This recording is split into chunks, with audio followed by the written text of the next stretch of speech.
Christian, tu te trompes. Tu as été mal conseillé. Avec l'intelligence artificielle, on va pouvoir, nous les Européens, résoudre une partie de nos problèmes de budget. On va en plus pouvoir se doubler entièrement, nous. Je suis Brigitte Lecordier, je suis comédienne et je suis connue pour ma voix avec Dragon Ball, Son Goku et puis Petit Oui Oui. Et je suis Patrick Cuban, comédien, vous m'entendez dans les bandes annonces de Canal+.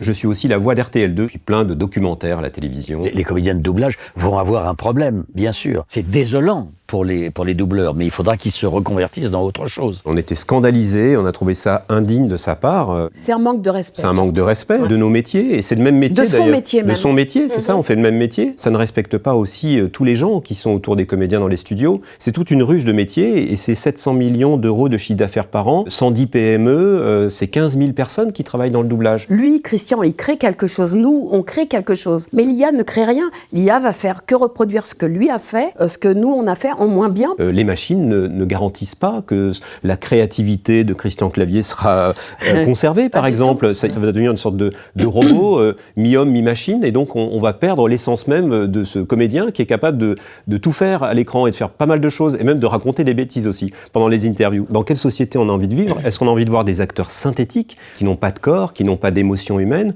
ou est-ce qu'on a envie d'aller voir des robots au cinéma? Pourquoi on laisserait ces machines s'entraîner sur notre travail sans notre consentement? Sans notre consentement, c'est ça qui est important. Notre avis, voilà. En fait. Nous avons créé un collectif qui s'appelle Touche pas ma VF et nous avons créé une pétition pour alerter en fait notre gouvernement, l'Assemblée, l'Élysée, en disant aidez-nous, il faut absolument pouvoir cadrer cette IA dans nos métiers, dans les métiers de création et notamment dans le doublage. Il nous faut une loi, un décret, je ne sais pas ce qu'on peut proposer de mieux. Christian Clavier, il veut libérer la menace, nous on veut la réguler cette menace, on veut l'encadrer. Je crois que c'est très important faut être très humble par rapport à cette technologie qui est capable du meilleur comme du pire. Donc il faut protéger les artistes et il faut protéger le doublage. Il n'y a pas plus d'exception culturelle que nous.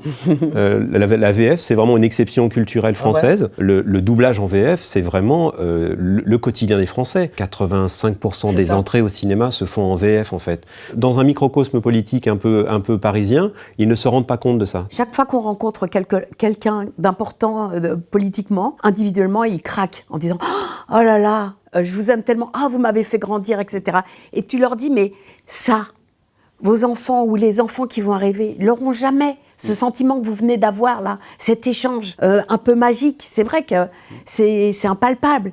Donc ça n'existera plus. Est-ce que vous êtes d'accord ?» Il a fallu « Ah non, il faut faire quelque chose. » Mais pour l'instant, il n'y a rien qui a été fait.